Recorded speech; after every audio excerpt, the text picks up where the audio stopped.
Hello friends, हमारे channel welcome education में आप सभी का स्वागत है। आज हम आपके लिए नई कहानी कुंभ मेला की कहानी लेकर आए हैं। इसमें एक विदेशी महिला कैसे नागा बाबा की भक्त हो गई, आइए जानते हैं।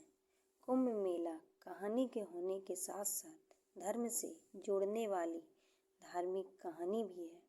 हिंदू सनातन धर्म में कुंभ मेले का बहुत महत्व है, जिसके लिए लाखों श्रद्धालु भारत के चुनिंदा पवित्र स्थानों में जाकर नदी में स्नान करते हैं, जिनमें से एक जगह प्रयागराज भी है। प्रयागराज में भव्य मेले का आयोजन होने वाला था, जिसके लिए भक्तों का तांता लगा हुआ था और उन्हीं भक्तों के बीच एक विदेशी महिला भी थी, जो कि केवल घूमने के उद्देश्य से कुंभ मेला में सम्मिलित हुई थी। लेकिन उसे क्या पता कि इस कुंभ मेले से उसका जीवन बदल जाएगा। महिला का नाम डायना था। वह विदेशी संस्कृति में पली बड़ी और वहीं उसने शादी करके अपना परिवार बसाया और अब जब बच्चे बड़े हो गए तब वह देश विदेश अकेले ही यात्राएं करने लगी। इस बार वह प्रयागराज आ चुकी थी। डायना ने प्रयागराज पहुंचने से पहले होटल में कमरा बुक कर दिया था, इसलिए पहुंचते ही उसे कमरा मिल जाता है। डायना नहाकर तैयार हो जाती है और होटल में नाश्ता करने के बाद अपना कैमरा लेकर कुंभ मेले में शामिल होने के लिए निकल पड़ती है। लेकिन प्रयागराज के रास्तों में श्रद्धालुओं का झुंड लगा हुआ था। भीड़ देखकर डायना आगे जाने की हिम्मत नहीं कर पा रही थी। अचानक डायना को एक अघोरी दिखाई देते हैं, जो अर्धनग्न अवस्था में सफ़ेद विभूति से रंगे हुए दिखाई दे रहे थे। डायना को उन्हें देखकर उनकी फोटो खींचने का विचार आता है। वह अघोरी के पास पहुंच जाती है और अपना कैमरा चालू करके उनके सामने खड़ी हो जाती है और जैसे ही वह फोटो खींचती है वह आश्चर्यचकित हो जाती है, क्योंकि अघोरी कैमरे से दिखाई नहीं दे रहे होते हैं। डायना कुछ अंदाजे से कुछ फोटो खींचती है, लेकिन अघोरी का प्रतिबिंब फोटो में नजर नहीं आता। डायना को लगता है कि उसके कैमरे में कोई खराबी हो गई होगी, इसलिए वह चेक करने के लिए कुछ आने जाने वाले लोगों को भी तस्वीर खींचती है, लेकिन उनकी तस्वीर साफ साफ दिखाई दे रही होती है। तो फिर अघोरी में ऐसा क्या था जो उनकी तस्वीर नहीं आ रही थी। डायना अघोरी के पास जाकर उनसे बात करना चाहती है, लेकिन अघोरी भक्तों की भीड़ में आगे बढ़ जाते हैं। डायना भी उनका पीछा करने लगती है और धीरे धीरे आगे बढ़ जाती है। डायना को अघोरी रहस्यमयी लगने लगी थी। वह उनके बारे में जानने के लिए उत्सुक थी। थोड़ा दूर चलते ही डायना का पैर फंस जाता है और वह गिर जाती है और जैसे ही उठकर खड़ी होती है तो देखती है कि अघोरी उसकी आंखों से ओझल हो चुके थे। उसे बहुत बुरा लगता है, क्योंकि उसने आज तक इतना रहस्यमयी इंसान नहीं देखा था। तभी डायना उसी दशा में चारों तरफ देखते हुए आगे बढ़ती रहती है। कुंभ मेला अपना आकार बढ़ाते जा रहा था। श्रद्धालु नदी के घाटों में अपना डेरा जमा चुके थे। डायना भी संभलते हुए गंगा नदी के घाट पर आ जाती है। चारों तरफ लोग ही लोग दिखाई दे रहे थे, लेकिन डायना की नज़र तो सिर्फ अघोरी को ही ढूंढ रही थी। तभी किस्मत से डायना को अघोरी फिर से नजर आते हैं।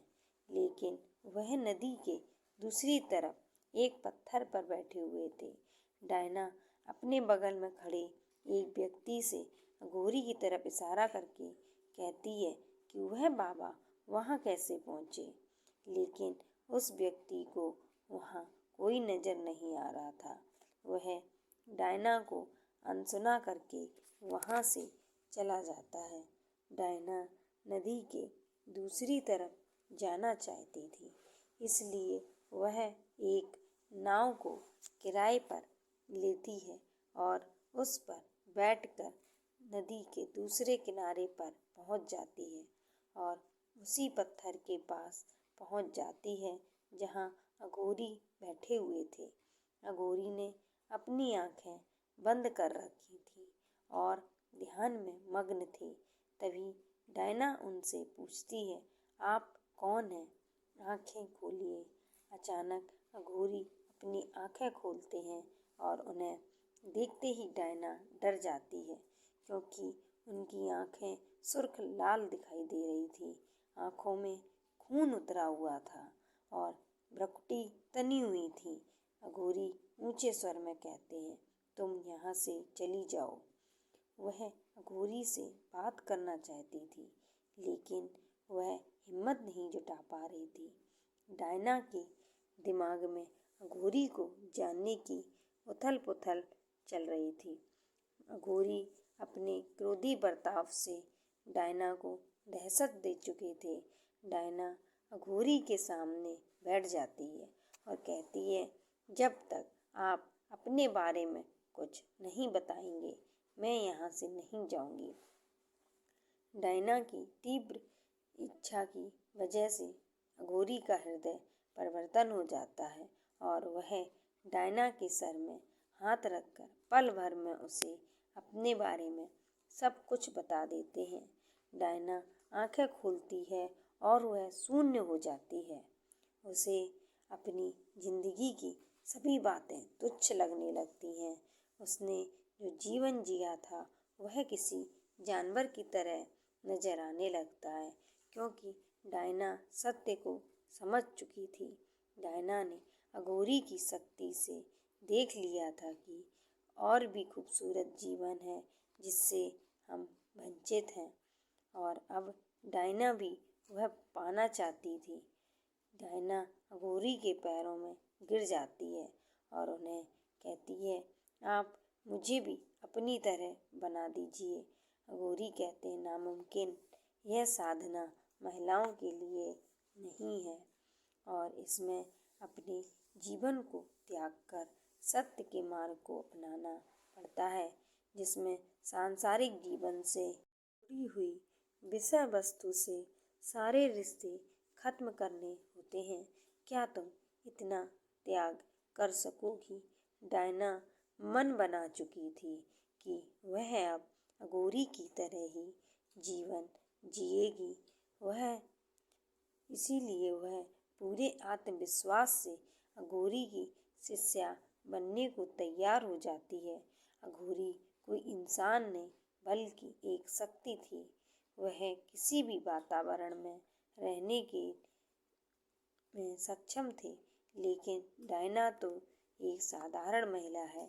वह इनके साथ साधना करने योग्य नहीं थी, इसलिए वह डायना के लिए उन्हीं पत्थरों के बीच में अपनी चमत्कारी शक्ति से एक छोटी सी गुफा का निर्माण कर देते हैं और डायना के वस्त्रों को बदलकर उसे वैराग्य की वेशभूषा में ले आते हैं। जैसे ही डायना पत्थर के ऊपर साधना के लिए बैठती है, तो नदी के दूसरी तरफ कुछ लोगों को डायना एक देवी के रूप में नजर आने लगती है और कुंभ मेला में शामिल भक्त डायना के दर्शन करने के लिए उतावले हो जाते हैं। एक के बाद एक कई नाव नदी पार करके दूसरी तरफ पहुंच जाती हैं। श्रद्धालुओं की भीड़ डायना की गुफा की तरफ बढ़ने लगती है। अचानक डायना की आंखें खुलती हैं तो अघोरी उसके सामने से गायब हो चुके थे और बहुत से लोग हाथ जोड़कर सामने खड़े हुए थे। डायना को समझ में नहीं आता कि वह इतनी महान कैसे बन गई कि लोग उसे एक देवी समझने लगे, जबकि वह एक साधारण महिला थी। लेकिन यही कुंभ मेले का प्रताप था, जिसने डायना का जीवन बदल दिया और उसकी बेरंग जिंदगी में भक्ति का रंग घोल दिया था। दोस्तों, हमारी ये कहानी आपको कैसी लगी, कृपया कमेंट में ज़रूर बताएं और हमारे चैनल को सब्सक्राइब करें। सभी के साथ ये कहानी शेयर करें, जिससे और लोगों को भी कुंभ मेले के बारे में जानकारी मिले। धन्यवाद।